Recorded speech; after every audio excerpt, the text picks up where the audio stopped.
Hi, parents. I'm Anna Dison. I'm with the Women in Engineering program, and I just wanted to spend a little bit of time helping you to get ready for sending your student off to campus. These are some tips to help your Longhorn have a wonderful start to their academic career. So, first is a set of characteristics of successful students. And what we know is that the most successful students are the ones that have the ability to seek out help. So, help-seeking behaviors. There's a lot of people on campus that are available to help your Longhorn and are willing to work with them in whatever capacity they need, but it's incumbent upon the student to seek that out. The next is recognizing the importance of self-discipline. UT is a large place. It is competitive. There's a lot going on, and students have to have a certain degree of self-discipline in order to be successful. The third is a positive attitude. You know, we all face challenges, and we all get down, and we have our bad days, but the students that do really well are the ones that can perpetually turn that around. They have the grit and resilience to maintain their positive attitude and outlook in the face of struggle. And the fourth is the ability to adapt to these different learning environments. Some classes are large, some are small, some faculty teach very Socratically, some of the classrooms are flipped. There's a wide variety of delivery styles, and what we know is that the students who can figure out how they learn best and then adapt that to that particular class are the ones that do really well. So there are some things that are pretty different from high school to college. And so we like to think about, particularly in engineering, what we call the 20-80 or the 80-20 rule.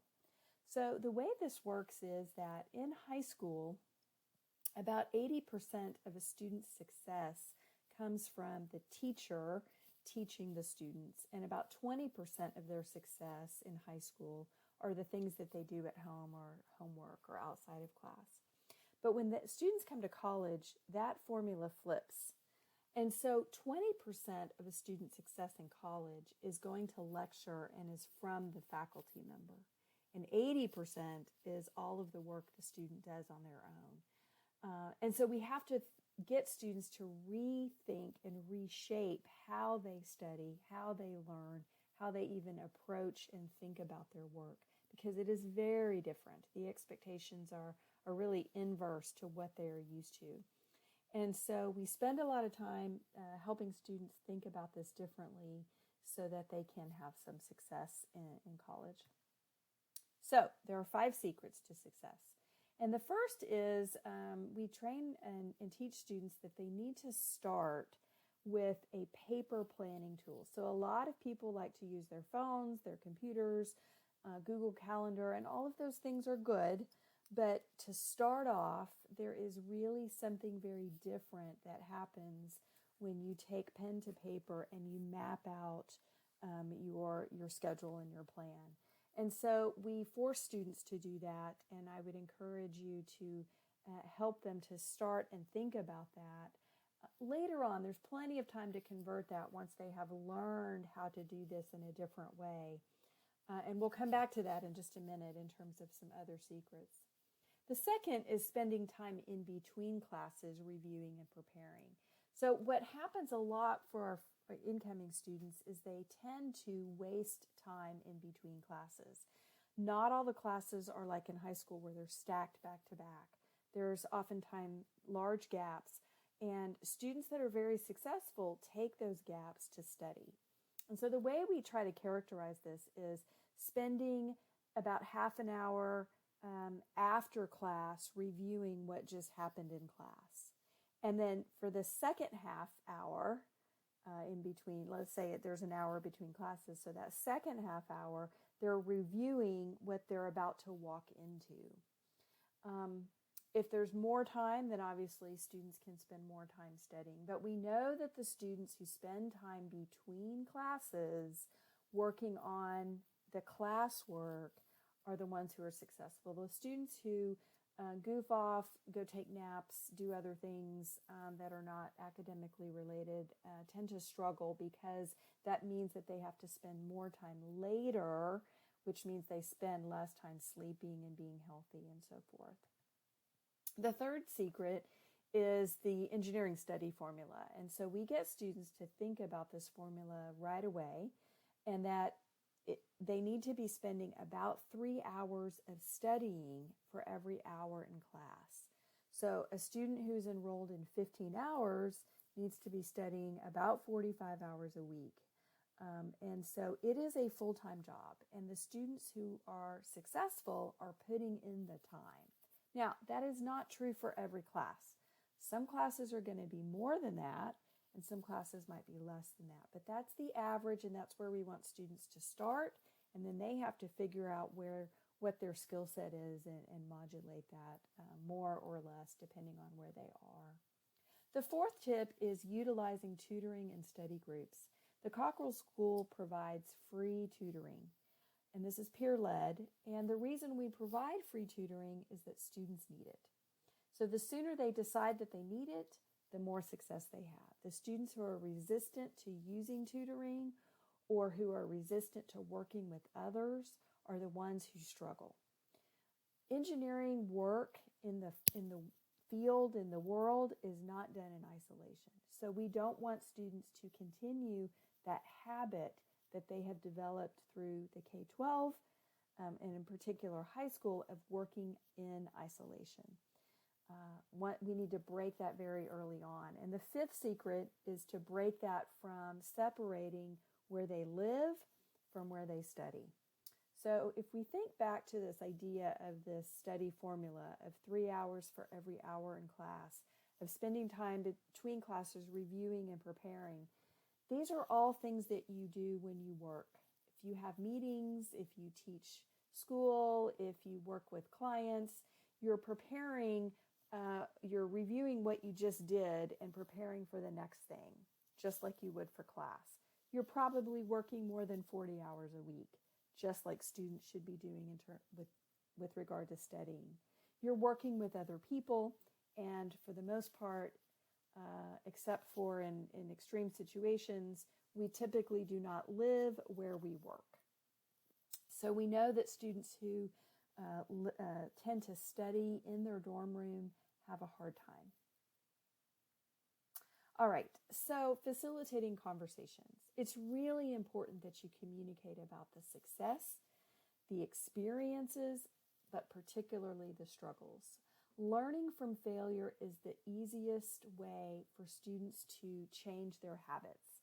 When they fail at something, then maybe they don't get into an organization. Maybe they try for a student officer position and they didn't get it. Maybe they fail a quiz. They forget to go to class. There's all kinds of failures that we face. Learning from them is key. It's really important that your Longhorn is the one who begins to problem solve.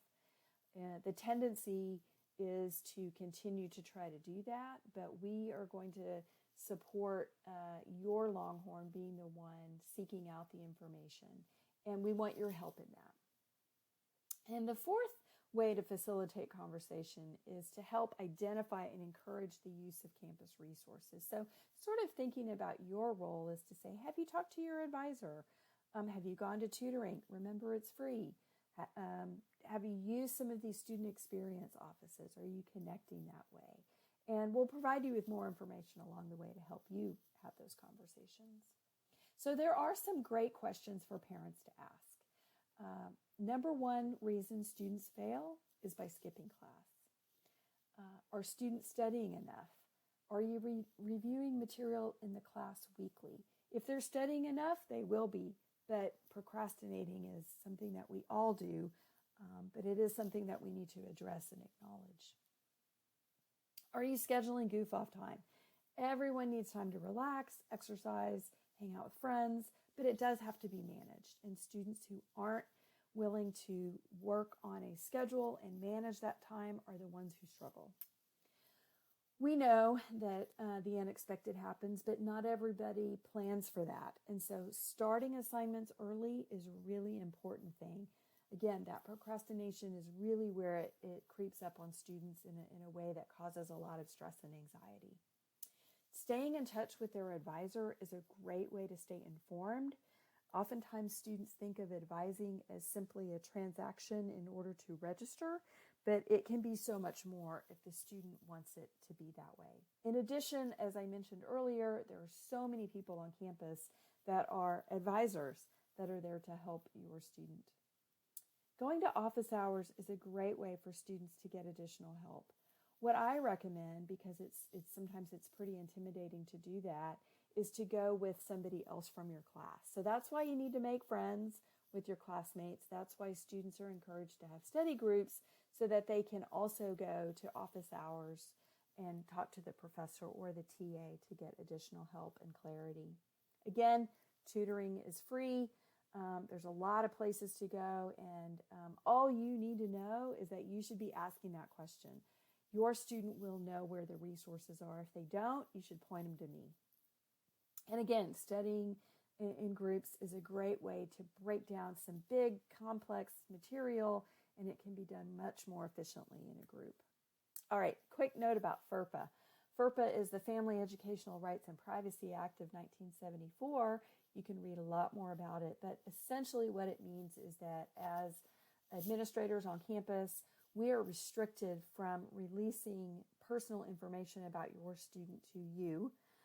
We're happy to talk about resources and policies in general, and super happy to visit about hypothetical situations, but I am not able to release, me or any of the other folks on campus aren't able to talk to you directly about your student and what they're doing without violating FERPA. So it's important for you to know that as well. So listen, we are here for you as well when you have questions. We have a playlist for parents, so please seek that out. Let us know when you have questions, and thanks for watching. Welcome.